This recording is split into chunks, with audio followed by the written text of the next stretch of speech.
Number 1, you get more red Mercury for killing enemies if your madness is above 90%. Now, before you raise your arms and say, what about the more damage we're taking? It's neglectable, which means if I'm about to clear an area, I always check how high is my inner demon currently. Above 90%. And if it's not above 90%, you can go to an altar and under the Invoke tab, buy yourself items that will increase your madness, or simply use a maddening incense to push it higher. Sadly, the amount of madness does not increase the mercury you gain from using sprouts, shoots. This would be 400 right now, and it's always 400. Number 2, and I can't stress this one enough, you have to discover. You can't just go down the main path.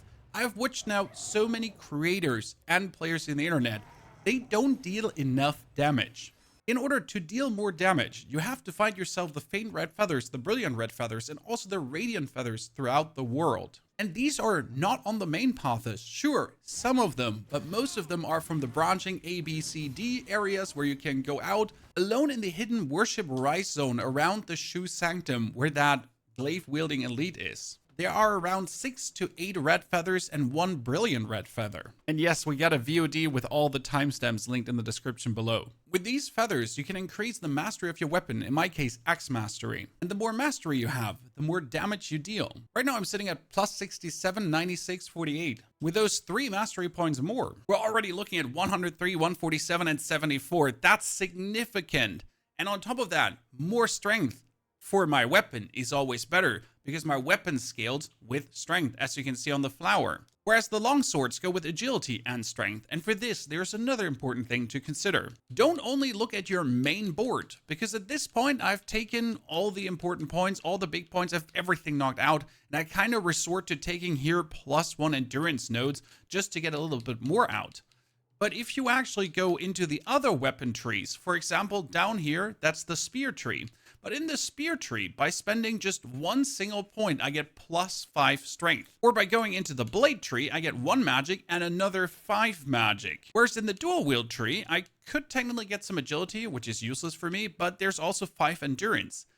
Do not ignore this, especially the higher you level up and the more you have taken, you don't actually have meaningful stuff to take and you're looking for like +1 magic, +1 magic. But look for these 5 nodes. Just to give you a spoiler-free feeling for upgrades, I cleared the Cloud Spire and Mount Zenvu already. And I'm currently sitting at level 64. I got +3 Axe Mastery here, +3 on this one, all the way up another Axe Mastery, and then down to the bottom right, +1. So +8 in total, and I currently need a Radiant Feathers to upgrade. So I have to play the story further. There's no more Radiant Feather to be found in the area where I'm at. Maybe 1 or 2 more, but I am at the max. I've always been at the max because if you discover enough, you do enough damage. And discovery nets you another amazing thing. You get items throughout the world that you'll be handing in to Mr. WuChang. He's in the Shoe Sanctum and later he's at Mount Zenvu in a certain location.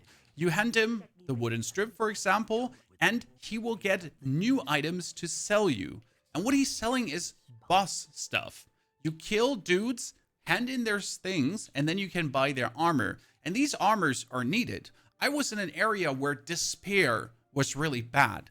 So I had to find armors with a very high despair resistance. Which coincidentally is this amazing panda hood, and also the bride's corset. It is what it is. Now don't just buy everything from him. Buy what you need at the moment, and pay attention to the pendants down here. You can increase your weapon's blunt attack power, or increase the damage dealt against large enemies with this specific one. And there's a lot of large enemies and bosses. You really want it. Now let's talk one of the most important things for bonus damage, and skill points to not forget for this, and that would be your temper. You'll find these needles throughout the world. In my case, I can increase either the poise break of my weapon, or I can give it bonus fire damage. Then we can also get more attack power with our weapon, with more magic damage and more strength, with these 4 things. For this, you need to pull the temper item into your skill bar. It is the temperance arm here.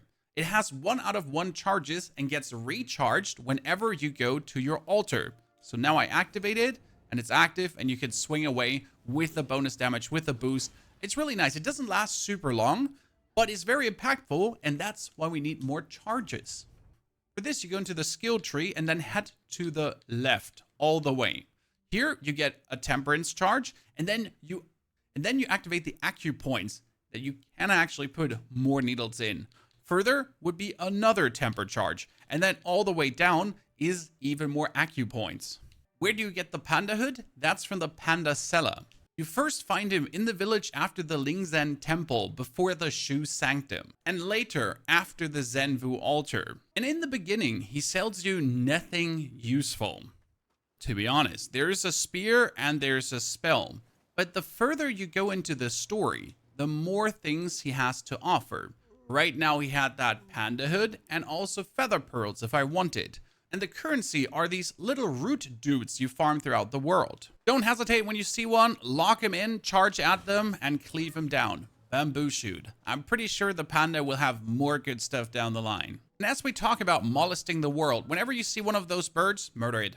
They drop Aurum feathers. These Aurum feathers randomly increase one of the following boons for a time. Either its maximum health, stamina, or all damage dealt. Taking them before a boss fight, very useful. On the topic of stats, 25 is the soft cap and 50 is the hard cap. I'm sitting at 39 strength and 27 magic. Yes, I will bring my strength up to 50. For my magic, 27 is quite fine right now. Maybe I'll increase my feathering that I actually do more damage with my weapon skill.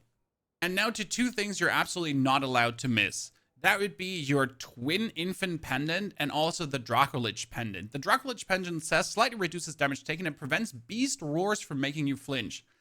This one helps you so much through the journey as there are tons of beasts that could make you flinch and even bosses that bestial roar.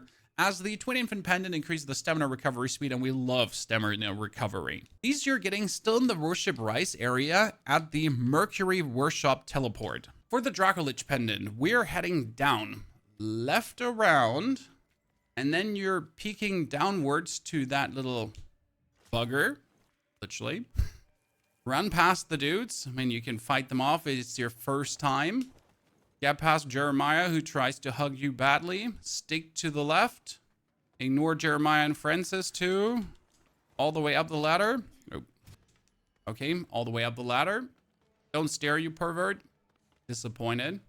Walk past the traps. Up the incline to the left. Then we get some of these friendly grapple coffins. I recommend spamming them with a left attack, especially on the great axe, and then finish them off with your fire sword. If you need more information on the build, we get a whole video on it. Into the tiny room with our demon. This is also why I don't fear madness, because they just die too easy. Over the trap, and then in the little cache here, you find the Dracolich Pendant. And for the actual amulet, for the Twin Infant Pendant, you find that at the bottom of this cave, there will be a dude sitting on the main way. There's a dude in front of an altar with a pendant in its lap. You can miss it, but you won't. You're good. And if you want to know which is the best weapon, it's the Empyrean Great Axe. Yes, don't ask. It's amazing. We have a whole video here for you that talks about the perfect start and how we use the Empyrean Great Axe together with the Echo of Dutanga to destroy everything. First try bosses, elites, whatever. Enjoy. Have a fantastic good day.